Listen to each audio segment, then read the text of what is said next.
박건욱의 일일 단타 본격적으로 시작해 보겠습니다. 이번 한 주 반도체 투톱의 영향력이 큰 우리 시장한테 이번 주는 굉장히 큰 중요한 변곡점이 될 것 같습니다. 어떤 것부터 체크해 봐야 할지 오늘도 전문가님과 함께 얘기 나눠보도록 하겠습니다. 박건욱 전문가님 모셨습니다. 전문가님 어서 오세요. 네, 안녕하십니까. 네, 주말 사이에 일단 이슈된 건 크게 없었거든요. 이번 주가 좀 중요할 것 같은데 먼저 어떤 내용부터 좀 체크해 봐야 할까요? 그렇죠. 말씀 주신 것처럼 반도체에 관해서는 이번 주가 좀 포인트다라고 볼 수 있겠고요.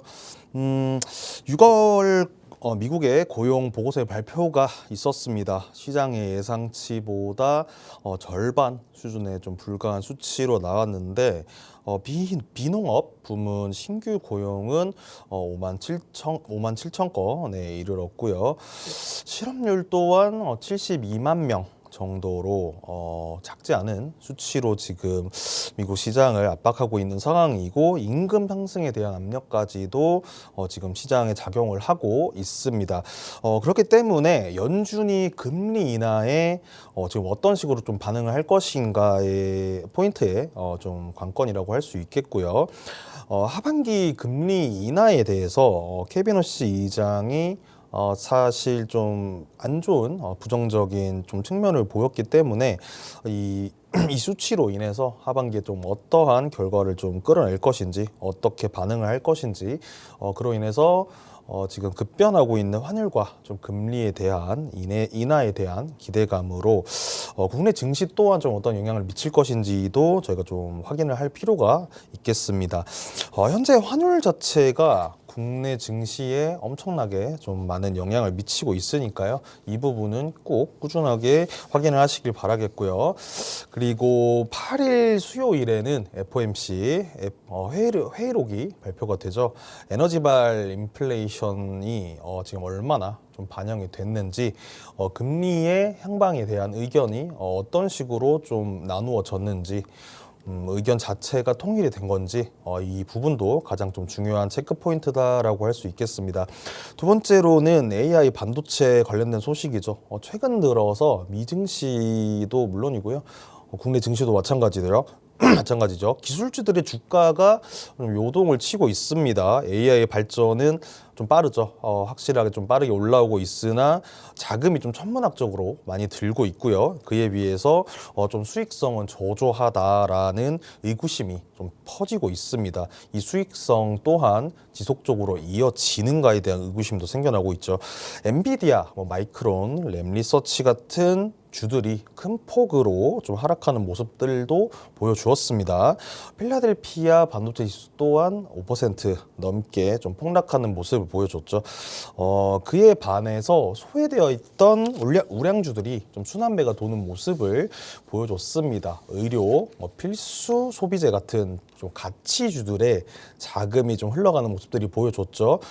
예를 들자면 애플이나 월마트 같은 주들이 좀 반응하는 모습을 보여줬습니다. 이로 인해서 국내 증시에서는 당연하게도 삼성전자와 SK하이닉스의 매물들이 좀 어떻게 반응을 하는지, 미 증시와 마찬가지로 소외받던 국내 증시 주들에게 좀 자금이 흘러 들어가는지, 그리고 그 흘러 들어가는 지속성이 얼마나 좀 유지가 되는지 확인할 필요가 있겠습니다.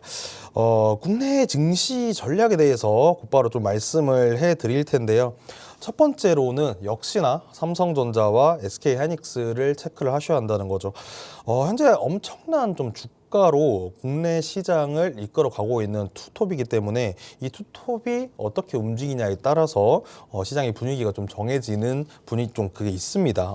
그 부분 계속해서 좀 체크를 하셔야 되고, 현재 AI 반도체 인프라 투자에 대한 좀 과잉 투자 논란이 일어나고 있기 때문에 이 이슈로 인해서 투자 심리가 좀 어떤 식으로 나타나는지 대변할 수 있다고 저는 생각을 하고 있기 때문에 수급이 어떤 식으로 좀 흐르는지, 투톱에 흐르는 수급을 좀 체크를 하시면 좋겠고요.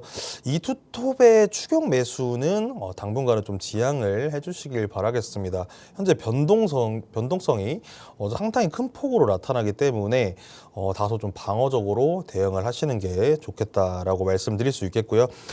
두 번째로는 그로 인해서 인해서 다른 섹터로 수급이 좀 확산되는지 체크를 할 필요가 있겠습니다. 반도체 랠리에 가려져 있는 사실 마땅한 이유가 없거든요. 짓눌리는 마땅한 이유가 없이 기업의 펀더멘털은 견고한 채로 눌리던 가치주나 경기 방어주 체크해 보시면 좀 좋을 것 같고요. 금융주, 지주사, 로봇이나 자동차까지도 흐름을 한번 체크를 해보시면 좋을 것 같다라는 말씀 드립니다. 그리고 마지막으로 오늘부터 원달러 외환시장 거래가 24시간으로 확대가 되죠. 그로 인해서 저희 국내 증시가 좀 어떤 식으로 흘러가는지 환율의 변동성까지 좀 체크를 할 필요가 있다라고 말씀드릴 수 있겠습니다. 네, 말씀 주신 것처럼 수급적인 측면에서 아직까지 외국인이 삼성전자 그리고 SK하이닉스 위주로 매도세 보여지고 있습니다.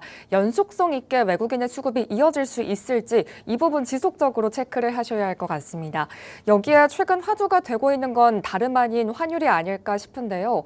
이제는 1,500원이 당연스럽게 여겨지는 시대가 된 것 같습니다. 전문가님, 그런데 오늘부터 원달러 환율 거래가 24시간 가능해지게 되잖아요. 이 취지가 환율 유동성을 확보하기 위해서 진행하는 거라고 하는데 일각에서는 오히려 변동성을 부추기는 것 아니냐 이런 우려가 나오고 있는 상황이거든요. 어떻게 봐야 할까요? 말씀 주신 것처럼 사실 변동성에는 당연하게 영향을 미칠 수밖에 없는 상황이고요. 야간 시간에 거래가 일어난다는 게 좀 중요합니다. 국내 시간 밤에 일어나는 글로벌 매크로의 충격이 아침에 국내 증시에 다가왔다면요. 이제 새벽 시간에 일어날 수도 있다는 점이겠죠. 그리고 미증시가 어떻게 흘러가는지에 대해서도 더욱더 좀 예민하게 반응할 수 있다라는 점 말씀을 드립니다. 다만 아직까지는 이 정책이 실행된 지 초반이기 때문에 어떻게 흘러가고 이제 국내 증시에서 어떻게 반응하는지는 좀 시간이 걸릴 것 같습니다. 그렇기 때문에 좀 시간을 두고 여유를 두면서 이 정책이 어떤 식으로 국내 증시에 영향을 미치는지 체크할 필요가 있다라는 말씀 드리겠습니다. 네, 사실 오늘부터 시작되는 것이기 때문에 어떤 영향을 가져올지는 쉽게 예측하기가 어려운 것 같습니다. 실제로 어떤 결과를 내놓는지 저희가 지속적으로 체크를 해볼 필요가 있겠습니다. 이렇게 시황 간단히 체크를 해봤는데요. 이번 주에 반도체 슈퍼위크다라고 할 정도로 정말 많은 일정들이 예정이 되어 있습니다. 어떤 이슈가 나오는지 실시간으로 찾아보는 게 중요할 것 같습니다. 그런데 나는 실시간 시장 상황을 매일매일 모니터링하는 게 조금 힘들다, 어렵다 하시는 분들 하단 내용 참고하시면서 박건욱 전문가님과 실시간으로 장중 대응 전략까지 같이 한번 가져가 보시길 바랍니다. 이렇게 전반적으로 시황 훑어봤고요. 이제부터 프리장 상황으로 넘어가 보도록 하겠습니다. 전문가님, 전반적으로 오늘은 그래도 조금 소폭이지만 빨간불 켜내고 있습니다. 어떻게 보고 계실까요? 당연하게도 삼성전자, SK하이닉스를 먼저 봐야 하는데 삼성전자 실적 발표가 이제 잠정 실적이죠. 발표가 됩니다. 85조 가량으로 지금 추정을 하고 있는데 85조 이하나 80조를 조금 상회하는 모습만 보여준다고 하더라도 삼성전자는 여전히 좀 견조하다라는 모습을 대변할 수 있겠고요. SK하이닉스 또한 이제 ADR 상장이 눈앞으로 다가왔습니다. 이 부분들에 대해서도 좀 주가 희석에 대한 걱정이 좀 많으신데 SK하이닉스의 기업 펀더멘탈 가치는 만약에 희석이 된다고 하더라도 그 희석분을 충분히 빠르게 좀 메꿀 수 있을 것이다라고 보고 있기 때문에 이 부분 좀 유의를 하시면서 투톱 체크를 계속해서 좀 해주시면 좋겠고요. 두 번째는 두산 테스나에 대해서 좀 말씀을 드리고 싶습니다. 최근 들어서 차량용 반도체나 메모리 컨트롤러 같은 좀 가동률이 좀 상승을 하고 있다고 합니다. 이로 인해서 실적까지 좀 상승을 하고 있는 모습을 보이고 있습니다. 그리고 지난해 4분기죠. 4분기부터 진행한 언어 처리 장치 테스트 매출이 본격적으로 두산 테스나에 반영이 될 것이다 라는 지금 추측이 나오고 있기 때문에 이 부분에 대한 기대감으로 인해서 좀 상승을 하고 있는 모습이고요. 두산 테스나에 관해서는 좀 중장기적으로 길게 좀 보셨으면 좋겠습니다. 다음은 가온전선이죠. 가온전선, 미국 자회사인 LSCUS가 구글, 아마존 등 글로벌 빅테크들의 좀 수주 AI 데이터 발이죠. 데이터 센터발 프로젝트를 수주를 연달아 좀 받고 있다는 소식 계속해서 좀 들려오고 있습니다. 가온전선은 제가 전선주를 말씀을 드리면서 계속해서 좀 강조를 드렸던 부분인데 탄력적으로 움직이기도 하고요. 여전히 좀 저평가를 받고 있는 기업이기 때문에 이 부분 계속 체크를 좀 해주시면서 봐주셨으면 좋겠습니다. 다음은 도우인시스죠. 도우인시스가 상승하는 모습을 보이고 있는데 도우인시스 삼성전자랑 구글, 중극 같은 기업들의 폴더블 스마트용 UTG를 공급을 하고 있습니다. UTG가 초박형 유리라는 건데 이 부분이 최근 좀 주목을 많이 받고 있습니다. 그리고 폴더블 스마트폰의 라인업이 점점 더 좀 상승을 하고 있고요. OLED 채택률이 상승을 하고 있기 때문에 그 기대감으로 인해서 도우인시스 지금 상승하는 모습을 보여주고 있습니다. 다만 좀 도우인시스 같은 경우에도 주가가 좀 탄력적으로 움직이는 부분이 있기 때문에 이 부분 항상 유의를 하시면서 거래량까지 체크를 하시면 좋을 것 같습니다. 다음 이노테크입니다. 이노테크 MLCC 초호황을 직접적으로 좀 누리고 있다라고 보이고 있고요. 역시나 이노테크 또한 폴더블 디스플레이 시장이 좀 확장이 될수록 검사와 신뢰성 장비를 좀 다루는 기업이기 때문에 수요가 점점 좀 증가를 하고 있습니다. 실제로도 검사 신뢰성 장비에 대한 수요가 증가하고 있는 수치가 좀 보여지기 때문에 이노테크 앞으로 폴더블 디스플레이 시장을 좀 주목을 해주시면서 꾸준하게 봐주시면 좋을 것 같습니다. 네, 전반적으로 프리장 상황 체크해봤습니다. 일단 반도체 단에서 삼성전자, SK하이닉스 그리고 두산테스나까지 살펴봤고요. 전선 단에서는 가온전선, 그리고 폴더블 디스플레이 시장의 수혜를 받고 있는 도우인시스, 이노테크까지 짚어봤습니다. 이제 본격적으로 시선을 넓혀보도록 하겠습니다. 오늘은 또 어떤 테마 살펴볼까요, 전문가님? 테마 자체가 조금 생소하신 분들이 많으실 것 같아요. 네. 생소하다기보다는 지금 왜 이거를 갑자기? 라는 좀 말을 좀 들을 수도 있을 것 같은데 제가 그래도 좀 중요하게 생각을 하는 테마입니다. 바로 항공주인데요. 항공사. 모르시는 분들 없으시죠? 항공사 미국의 지금 고용둔화 소식과 달러 강세의 움직임 좀 주춤해지는 소식들이 들려오고 있습니다. 그렇기 때문에 항공업계에서는 상당히 좀 반가운 소식이라고 할 수 있겠습니다. 환율이 안정화된다는 기대감이 좀 상승을 하게 되면요, 항공사는 물론이고 항공사를 좀 보고 있는 투자자들의 심리까지 좀 움직일 수 있는 부분이 생겼다. 라고 말씀을 드리고 싶고요. 우선 대한민국의 대표 항공사죠. 대한항공만 일단 단편적으로 좀 얘만 보더라도요. 1분기 실적이 어닝 서프라이즈를 좀 이뤄냈었죠. 26년부터 여객 수요가 엄청나게 좀 폭발을 하면서 1분기 매출은 4조가 넘었고요. 영업이익은 5천억 정도를 달성을 했습니다. 사실 역대급 실적을 이뤄냈다고 볼 수 있겠습니다. 여객 승객들이 늘어나고 있고 그 이익 자체가 항공업계 전체에 좀 퍼지고 있습니다. 그리고 좀 중요한 소식인데 코로나 팬데믹 이후에 항공사들을 좀 장기적으로 좀 괴롭혀 왔었던 항공 기체 쇼티지에 관한 게 올해를 기점으로 좀 완화가 되고 있습니다. 글로벌 항공기 제조사인 보잉이나 에어버스 같은 생산 라인의 가동률이 좀 완전히 회복을 하고 있고요. 비행기가 부족한 현상들 자체가 좀 사라지면서 업계에 순풍이 불고 있다라고 말씀을 드리고 싶습니다. 그리고 한국뿐만이 아니고요. 미국의 좀 대형 항공사죠. 델타나 아메리칸, 유나이티드 같은 항공사들이 역대 최고 순이익을 내고 있다고 합니다. 그리고 LCC죠. 저가 항공사들의 경쟁 또한 좀 활발해지고 있습니다. 대한항공과 아시아나가 좀 합병을 한다는 소식이 계속해서 들려왔었죠. 합병을 하면서 반납된 노선들이 생깁니다. 그 노선들이 저가 항공사들에게 좀 이양이 되면서 운항이 본격적으로 좀 이루어지고 있다는 건데요.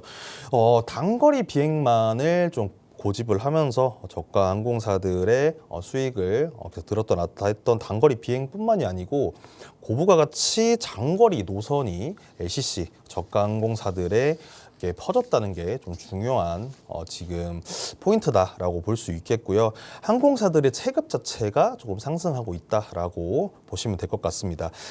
그리고 항공사들이 경쟁을 하게 된다면요. 업계의 기본은 경쟁이죠.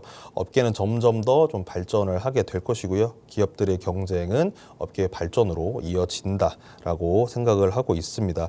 그리고 역시나 유가에 대해서 말씀을 안 드릴 수가 없는데 현재 유가가 상당히 좀 안정이 되고 있죠. 단 한 달? 두 달 만에 상당히 좀 낮아지고 있는데 항공업계의 부담까지 서서히 좀 줄어들고 있다라고 보실 수 있겠고요. 하반기까지 유가가 계속해서 좀 안정적으로 유지가 된다면 항공주들에게는 주가 랠리 상승, 상승 모멘텀이 좀 트리거가 되는 시점이 올 것이다라고 예상을 하고 있습니다. 거기다 이제 환율까지 하반기에 점점 더 좀 진정되는 모습, 진정도 진정인데 투자자들의 심리를 좀 위축되는 상황을 바꿀 수 있는 상황이 온다면 항공주들은 상승 모멘텀을 좀 가져가지 않을까라고 예상을 하고 있습니다. 네, 이렇게 항공 테마 만나봤습니다. 현재 유가가 전장 이전 수준인 68달러까지 하락하고 있기 때문에 항공업계 입장에서는 연료비 감소의 효과를 누릴 수 있게 되는 겁니다. 영업이익이 증가하게 되는 요인으로 자리하게 되는 건데요. 전문가님, 그런데 지금 이 항공주를 단순히 유가 하락의 수혜주로 봐야 하는지 아니면 좀 중장기적으로 성장이 가능한 종목으로 봐야 할지 어떻게 보는 게 좋을까요? 사실 유가는 항공주들에게 좋은 소식일 뿐이고요. 네. 지금 이익만 보더라도 항공업계들이 상당히 좀 좋은 모습을 계속해서 보여주고 있기 때문에 유가는 호재일 뿐이고요. 항공주들 자체 기업의 좀 펀더멘털에 집중을 하게 된다고 하더라도 좀 좋은 모습을 보여주지 않을까라고 말씀을 드릴 수 있겠습니다. 저는 그 중에서도 오늘 좀 한진칼에 대해서 말씀을 좀 드리고 싶은데 한진칼 대한항공에서 떨어져 나온 지주회사죠. 항공, 물류나 호텔, 레저까지도 같은 좀 자회사들이 포진해 있다라고 볼 수 있겠고요. 대한항공, 진에어 그리고 진에어 같은 항공 부문도 있고요. 그리고 카로텔 네트워크 같은 비항공 부문의 자회사들까지 포섭을 하고 있는 상태입니다. 대한항공과 한진그룹 계열사들이 좀 거느리고 있는 지배 구조의 정점에 있다. 여느 지주사와 비슷한 그런 위치에 있다라고 설명드릴 수 있겠고요. 그리고 가장 큰 실적을 보여주고 있는 대한항공의 실적과 배당이 점점 좀 늘어갈수록 그 수혜를 고스란히 좀 받고 있는 기업이다라고 정리를 드릴 수 있겠습니다. 차트 간단하게 한번 보면요. 6월 8일에 눌림목을 좀 발생을 한 이후부터 계속해서 좀 꾸준하게 상승하고 있는 모습을 보여주었습니다. 5일선이 가파르게 좀 이동을 하는 모습을 보이다가 최근 모습을 보면 각도가 좀 많이 꺾인 상태로 상승을 하고 있어요. 이 부분이 상당히 지금 한진칼에 대한 기대감을 나타내고 있다라고 볼 수 있겠고요. 5일선의 각도 자체가 좀 하락세로 꺾이기 전까지는 상승 추세를 이어나가지 않을까라고 보고 있고요. 거래량 자체가 굉장히 좀 잔잔하게 흐르고 있기 때문에 이 거래량을 좀 체크를 많이 하셔야 되는데 현재 이 차트를 보시게 되면 작은 거래량만으로도 상당히 좀 탄력적으로 많이 움직이고 있어요. 이 의미 자체는 거래량만 좀 유입이 된다면 주가를 좀 끌어올릴 수 있는 모멘텀이 여전히 남아있다라고 볼 수 있겠고요. 하지만 현재는 좀 다소 과열권이다라고 봐도 좋겠습니다. 그렇다면 과열권 이후에는 당연하게도 숨고르기 자리가 나올 테죠. 그 숨고르기 나오는 자리에서 눌림목 모아가시는 전략 유효하다고 말씀드릴 수 있겠고요. 5일선 각도를 항상 제가 말씀드린 것처럼 좀 유의를 하시면서 5일선이 45도쯤에 좀 가까워진다면 단기적 손절선으로 좀 두고 매매 대응을 하시면 좋을 것 같습니다.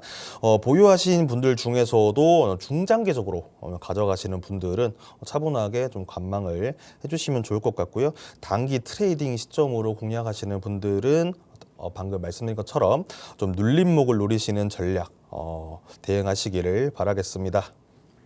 네, 이렇게 항공주 테마 안에서 한질칼이라는 종목 만나봤습니다. 유가 하락에 대한 호재성 이슈보다도 기업의 펀더멘털에 훨씬 더 주목을 해야 한다, 이렇게 짚어주셨는데요. 차트를 보더라도 최근에 강한 거래량이 실린 이후에 지금 수렴 구간을 그리고 있습니다. 여기서 다시 한번 상승할 수 있을지, 어떻게 보면 다시 한번 거래량이 유입되는지 따라서 달려있다, 이렇게 짚어주셨는데요. 앞으로 어떤 시세를 내놓을지 지속적으로 체크해볼 필요가 있겠습니다. 하단 내용 참고하시면서 저희 박건욱 전문가님과 실시간 대응 전략 모두 한번 가져가 보시길 바랍니다. 저희는 화면 만나보고 돌아오도록 하겠습니다.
박건욱의 1일 단타 계속해서 이어가 보도록 하겠습니다. 지금 시간 9시 3분이고요. 개장 상황 먼저 체크해 보도록 할게요.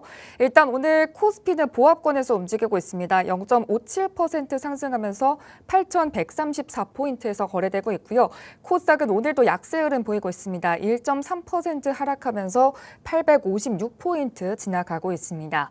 다음으로 수급 체크해 보겠습니다. 오늘 코스피, 코스닥 양대 시장 모두 외국인 기관의 동반 매도세 이어지고 있습니다. 코스피 시장에서는 개인이 홀로 8,500원, 코스닥 시장에서는 1,000억 원대 매수세 보여지고 있고요. 다음으로 시가총액 상위 종목 코스피 살펴보겠습니다. 삼성전자 프리장에서는 4% 상승률을 켜냈는데 지금 3%대까지 조금 내려온 모습을 보이고 있고요. 전반적으로 반도체는 조금 상승하고 있지만 이 밖에 다른 종목들은 조금 약세를 보이는 모습을 확인해 볼 수가 있습니다. 다음으로 코스닥 시장입니다. 오늘 코스닥 시장도 전일에 이어서 계속해서 약세 흐름 보이고 있는데요. 코오롱 티슈진, LCLB 일부 종목들만 상승불 켜내고 일제히 나머지 종목들은 파란불로 장 연출되고 있습니다. 이렇게 오전 개장 상황 체크를 해봤는데요. 지금 시점에서 전문가님이 얼마만큼의 수익을 내고 계시는지 표를 통해서 같이 한번 만나보도록 하겠습니다. 지금 화면에 보시는 표가 전문가님이 공략주로 가져와 주셨던 종목들의 수익률 표인데요. 여기서 삼성전기 가장 높은 수익률을 기록하고 있습니다. 5월 27일에 가져와 주셨던 기판 대장주죠. 100만 원대에서 진입을 했는데 최고가 240만 원대까지 터치를 했습니다. 이 밖에도 반도체 딸에서 제주반도체 두 번이나 공략을 해주셨는데요. 6월 11일에 가져와 주셨을 때 이미 한번 수익을 냈었지만 다시 한번 눌림목이 발생했을 때 또 한번 진입을 해서 두 번째로 수익을 냈던 구간입니다. 이 밖에도 삼성물산, 삼성전자의 지분을 5%가량 보유하고 있는 지주사 성격을 띠고 있는 삼성물산도 두 자릿수대 수익률을 기록하고 있습니다. 전문가님, 오늘은 여기서 어떤 종목 리뷰해 볼까요? 우선 좀 강조를 드리고 싶은 종목들 중에서 신한지주와 하나금융지주 자체를 6월 초에 말씀을 좀 드리고 6월 말에도 좀 말씀을 드렸었는데 경기가 좀 민감하게 반응을 하고 환율 자체가 상당히 높기 때문에 좀 방어주 성격을 가진 종목들을 가져가시면 좀 시간은 걸리더라도 좀 안정적으로 가져갈 수 있다라고 말씀을 좀 드렸었는데 현재도 아직까지도 시장의 불확실성은 끝나지 않았습니다. 그렇기 때문에 신한지주와 하나금융지주 같은 방어주들을 앞으로 좀 꾸준하게 보셨으면 좋겠고요. 그리고 대원전선에 대해서도 한 번 더 좀 강조를 드리겠습니다. 전선주는 아직까지도 랠리가 계속되고 있고요. 수주까지도 여전히 이 수주의 가능성까지도 여전히 좀 열려 있는 상태이기 때문에 모든 AI 데이터 센터발 인프라 구축에는 전선이 들어간다는 거 꼭 기억을 해주시길 바라겠습니다. 그렇기 때문에 오늘 대원 전선에 대해서 좀 말씀을 드리려고 합니다. 한 번 더 좀 차트를 보면서 말씀을 드리자면요. 현재 지금 이평선 자체가 모든 주 봉에 좀 아래 좀 자리를 잡고 있죠. 상승 추세의 모멘텀이 아직까지 여전히 죽지 않았다라고 볼 수 있겠고요.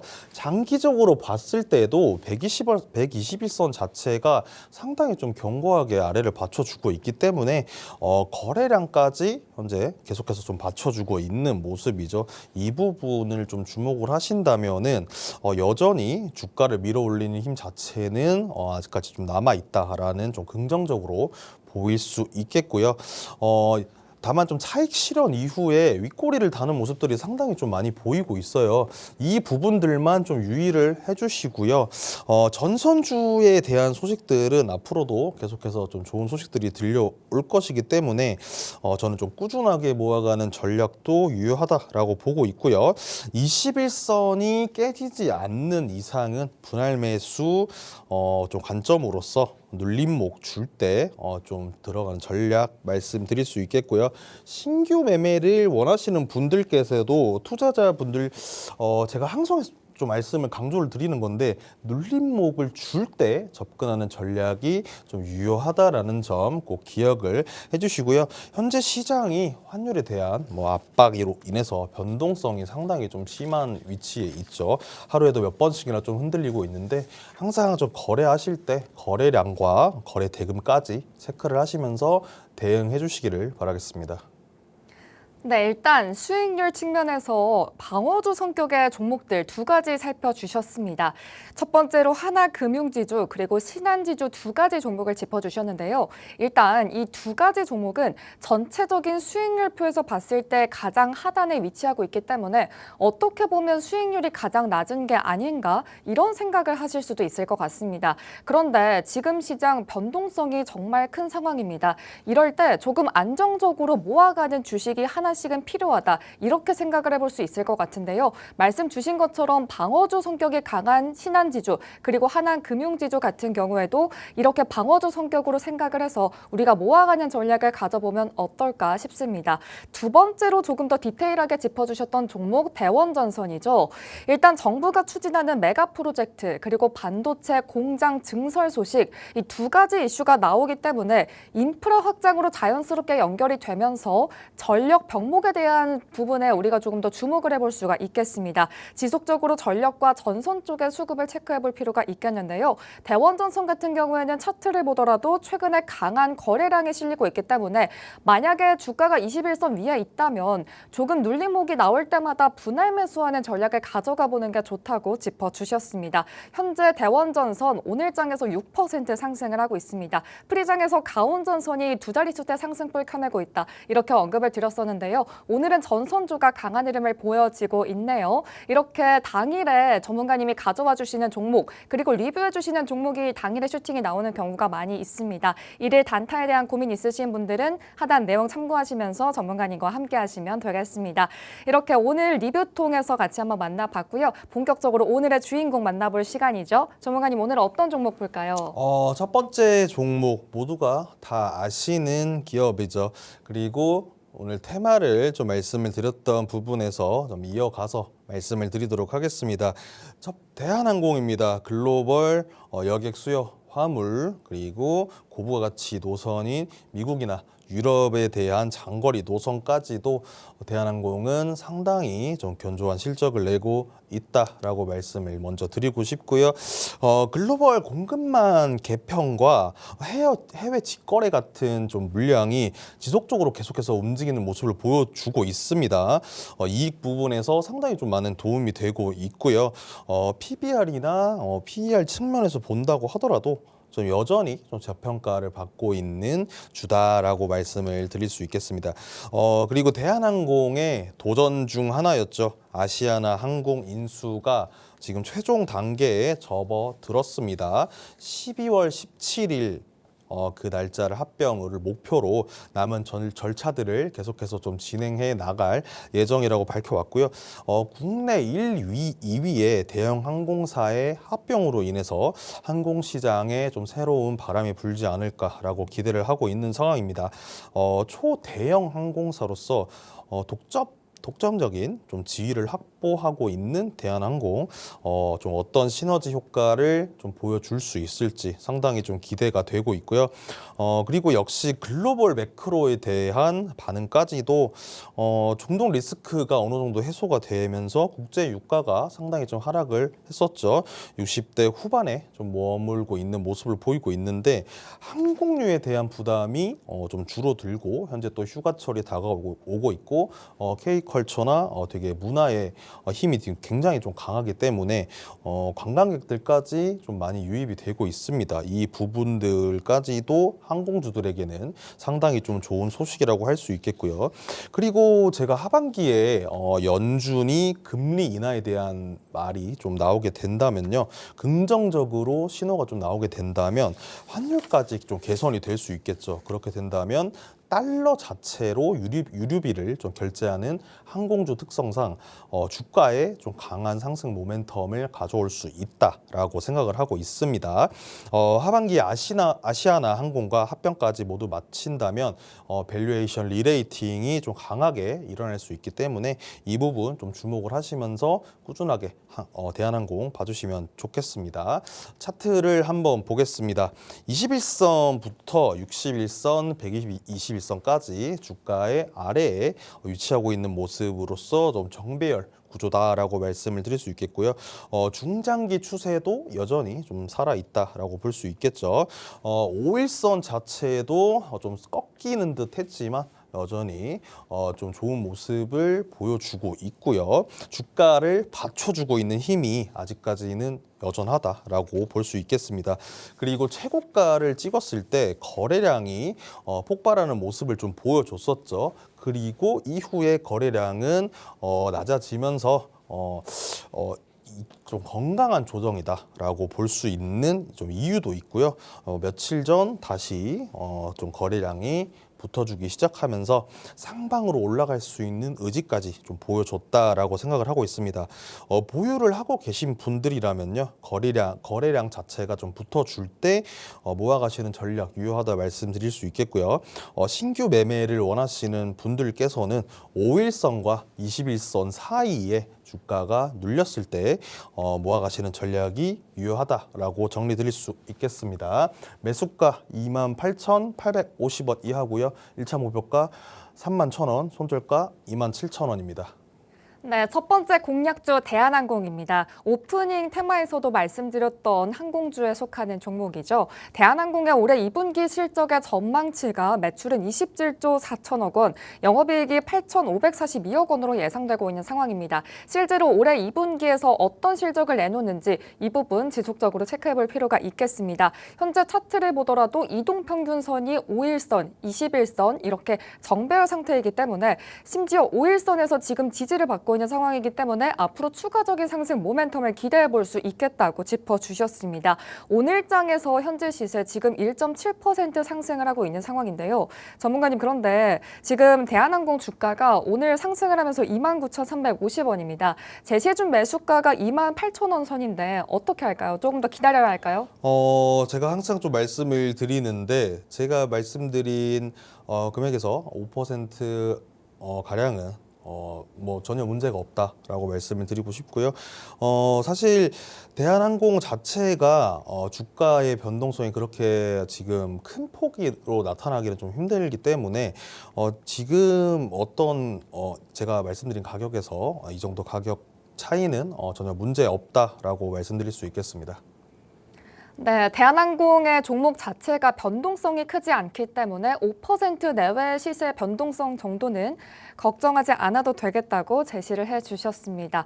네, 이제 두 번째 공략주 만나봐야겠죠. 전문가님, 두 번째는 어떤 종목일까요? 두 번째 태형건설입니다. 국가가 좀 공사비를 보장하는 공공공사를 수주를 좀 도맡아 왔던 기업이다라고 말씀을 드릴 수 있겠고요. 지난해 공공건설 부문에서만 좀 1조가 넘는 수주 금액을 좀 달성했습니다. 안정적인 캐시카우를 확보했다라고 말씀을 드릴 수 있겠고요. 토목, 인프라 구축에 집중한 전략이 좀 맞아 떨어졌다라고 할 수 있겠습니다. 대형사들을 제치고요. 업계 1위를 좀 달성했습니다. 이건 되게 대단한 업적으로 볼 수 있겠고요. 토목 부분입니다. 공공공사 부분이고요.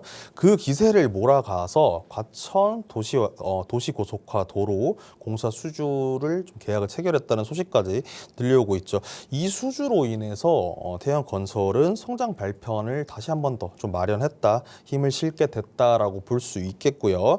호남 고속철도 건설 공사까지 좀 성공적으로 수행한 전력도 있으니까요. 앞으로의 수주가 상당히 좀 기대가 되고 있는 상황입니다. 그리고 호남권 하면 빼놓을 수 없는 주제죠. 정부가 엄청난 좀 자본을 투자해서 호남 반도체 클러스터를 키우겠다는 발표를 하게 됐습니다. 국가가 주도한 공공건설 사업에서 특히 토목이죠. 토목 사업에서 좋은 모습을 보여주었던 태형건설이 이 랠리에 좀 올라탈 수 있는지에 대한 기대감이 커지고 있고요. 투자 금액이 자그마치 800조라고 하니까 이 부분 좀 기대를 해보셔도 좋겠다. 기초 인프라 토목 공사의 강자다라고 정리를 드릴 수 있겠습니다. 차트 한번 보겠습니다. 5일선과 21선이 현재 좀 맞물리는 거를 되게 많이 보이고 있어요. 이 부분에서 좀 겹치는 골든 크로스 부분에서 주가를 밀어 올리는 힘 자체가 좀 강하기 때문에 이 부분을 좀 기대를 해봐도 좋겠고요. 거래량이 붙어주면서 좀 강한 매수세가 들어온다면 좀 탄력적으로 움직일 가능성이 높아 보입니다. 그리고 단기 이평선들이 힘이 좀 응축하고 있는 구간이기 때문에 이 부분 꼭 좀 돌파를 할 수 있는지를 체크를 하시면서 턴어라운드 모멘텀이 올 때 충분히 좀 유입이 될 수 있다라는 점 꼭 말씀을 드리고 싶습니다. 매수가 1,725원 이하고요. 1차 목표가 1,900원, 손절가 1,600원입니다. 네, 두 번째 종목 태형건설 만나봤습니다. 호남권 반도체 건설에 대한 기대감을 받아가고 있는 종목이죠. 이 단순히 테마성으로 가져가기보다는 실제로 건설 수주 소식에 집중해 볼 필요가 있겠다고 짚어주셨습니다. 현재 차트를 보더라도 5일선과 21선이 겹치는 골든 크로스가 발생할 수 있기 때문에 앞으로 거래량이 들어왔을 때 얼마만큼의 상승 모멘텀을 가져갈 수 있을지 체크해 볼 필요가 있겠는데요. 매수가는 1,725원 이하, 1차 목표가는 1,900원, 손절가는 1,000원으로 제시를 해주셨습니다. 이렇게 오늘의 공략주 두 가지 모두 한번 살펴봤습니다. 전문가님이 항상 당일에 가져오시는 종목들 바로바로 슈팅이 나와주는 상황인데요. 이렇게 일일 단타에 대한 고민 있으신 분들 하단 내용 참고하시면서 저희 전문가님과 함께 하시면 되겠습니다. 오늘 저희가 준비한 소식은 여기까지입니다. 본 방송에서 제공하는 정보는 투자 판단에 대한 참고 조언일 뿐 해당 종목의 상승 하락이나 가치를 보장하지 않습니다. 이 점 유의해 주시고요. 저희는 내일 이 시간에 다시 한번 찾아뵙도록 하겠습니다. 시청해주신 여러분 고맙습니다.